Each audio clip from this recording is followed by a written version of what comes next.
Cette semaine, j'ai été agressé par un de mes anciens sous-traitants. Je vous raconte ça, c'est pas pour faire le petit doudou ni pour me plaindre, hein.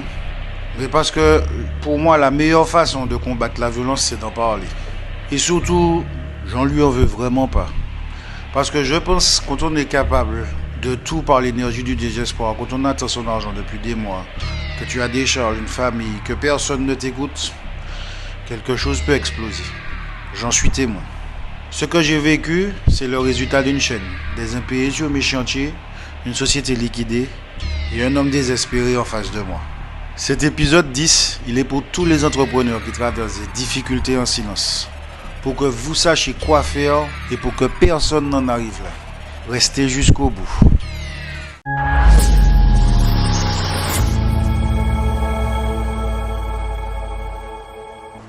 Le premier piège, et c'est le plus répandu dans le BTP entier. La loi du 31 décembre 1975, retenez bien cette date, oblige tout entrepreneur à déclarer ses sous-traitants au maître d'ouvrage, avec un contrat écrit, avec un agrément signé. Ce n'est pas une option, c'est une obligation légale. Beaucoup, énormément même, d'entrepreneurs ne le font pas. Par manque de temps, par habitude, par confiance. On se dit, c'est quelqu'un que je connais, ou on va régler ça entre nous. Grosse erreur.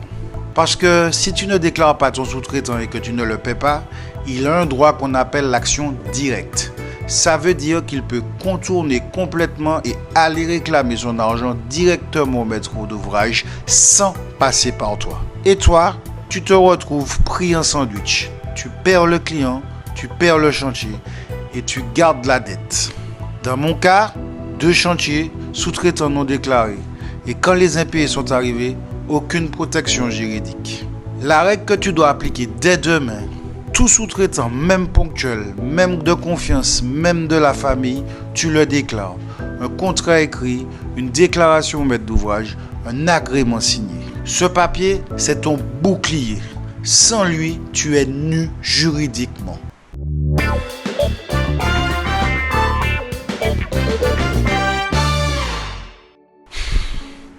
Deuxième piège, la trésorerie. Et celui-là, il est vicieux. Parce qu'il arrive doucement et il te tue aussi vite. Dans le BTP, tu peux avoir un carnet de commandes plein et mourir financièrement. Pourquoi ? Parce que toi, tu avances tout. Je le dis et le redis. On avance les matériaux, la main-d'œuvre, les charges, tout. Et tout ça avant même le règlement de notre première facture. Et là, je vais te donner un chiffre qui fait mal. Selon l'Observatoire des délais de paiement, les retards de paiement dans le BTP représentent 6 milliards d'euros de déficit de trésorerie chaque année. 6 milliards. Et aux Antilles, c'est encore pire. Parce que certains maîtres d'ouvrage te paient 90 à 180 jours. Parfois, jamais. Et pendant ce temps, tes charges tournent, tes sous-traitants attendent et la pression monte chaque semaine. Ce que tu ne sais pas, et c'est peut-être ton arbre, la loi LME du 4 août 2008 fixe les délais de paiement à 30 jours maximum après réception des travaux, pas un jour de plus. Et si ton client dépasse ce délai, il te doit automatiquement des pénalités de retard, sans que tu aies besoin de lui demander. Le taux légal aujourd'hui, c'est le taux de la Banque Centrale Européenne, plus de 10 points. Et en plus, une indemnité forfaitaire de 40 € par facture en retard. Tu ne dois pas subir, tu as des droits. Ce que tu dois faire concrètement, surveille ta trésorerie chaque semaine. Pas chaque mois, chaque semaine. Dès le premier jour de retard, tu envoies une mise en demeure en recommandé avec accusé de réception. Pas un SMS, pas un appel, un courrier officiel avec la somme due, les pénalités de retard et la date limite. Ne laisse jamais une dette dans l'ombre. Une dette qu'on discute reste gérable. Une dette qu'on ignore devient une bombe.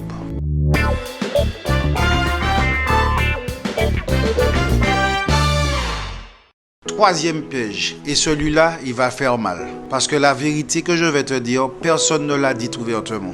On te parle de redressement judiciaire comme un outil qui te protège légalement. Oui, dans la réalité aux Antilles, c'est une autre histoire. Laisse-moi t'expliquer ce que c'est réellement le redressement.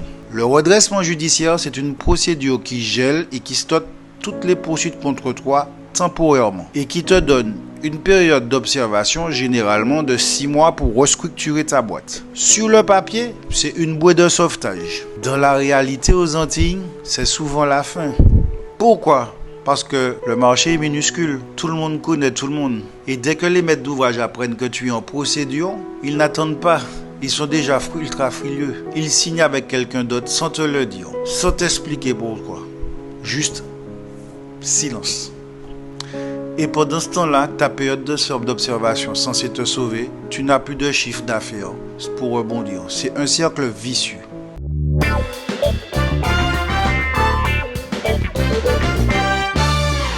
Mais voilà ce que personne ne dit. Et moi, je vais le dire clairement aujourd'hui. C'est souvent de leur faute. Et très souvent, ces mêmes maîtres d'ouvrage qui te fuient quand tu es en difficulté, ce sont parfois eux qui te foutent en difficulté. La loi est claire, article L441-10 du Code du commerce, 30 jours maximum, pas 120, pas 30. Mais certains bailleurs, certaines collectivités, certains grands donneurs d'ordre, ils s'assoient dessus.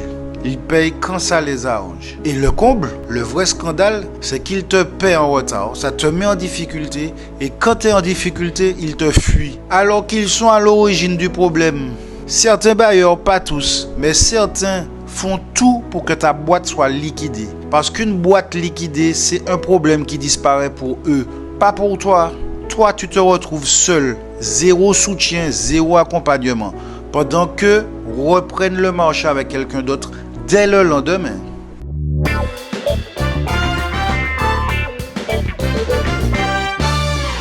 Alors, le vrai conseil, anticipe avant d'arriver là. 2 outils concrets que tu peux utiliser aujourd'hui. Le médiateur des entreprises. C'est gratuit, c'est confidentiel. Et ça peut débloquer une situation d'impayé sans passer par le tribunal. La DGCCRF. Tu peux signaler un mauvais payeur. Et les amendes peuvent monter jusqu'à 2 millions d'euros. Oui, 2 millions. Utilise ces outils. Parce que dans ce système, si tu ne te bats pas toi-même, personne ne se battra pour toi.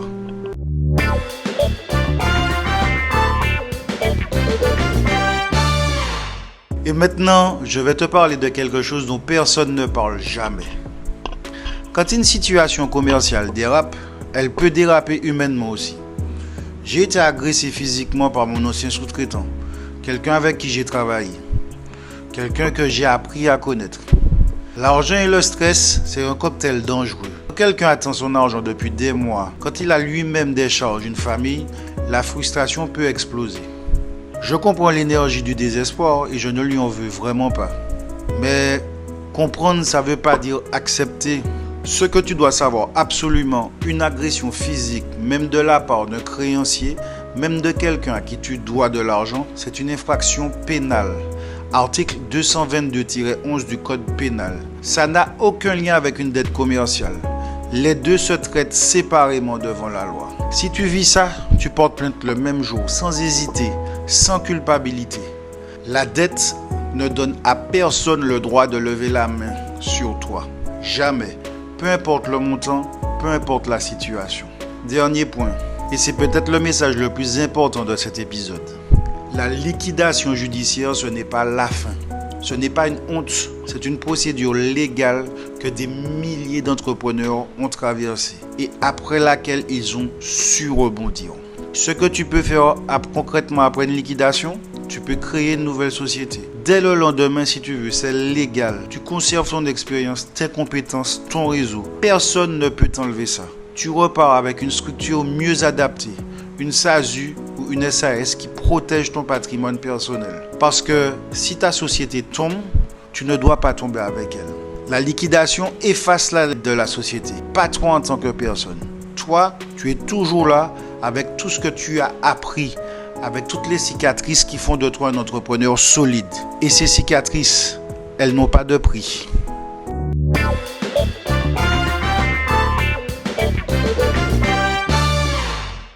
Donc, les 4 pièges à retenir, absolument. Déclare coûte que coûte ton sous-traitant. Un contrat écrit, un agrément signé sans exception.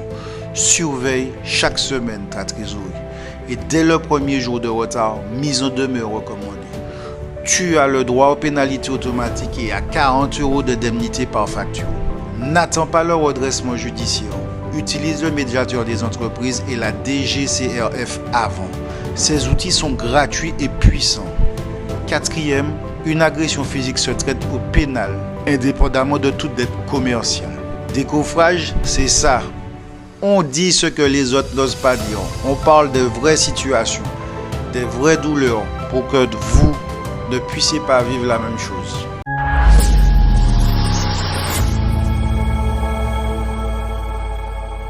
C'était Décoffrage épisode 10. Si cet épisode t'a apporté quelque chose, partage-le. Il y a un entrepreneur dans ton entourage qui en a besoin aujourd'hui.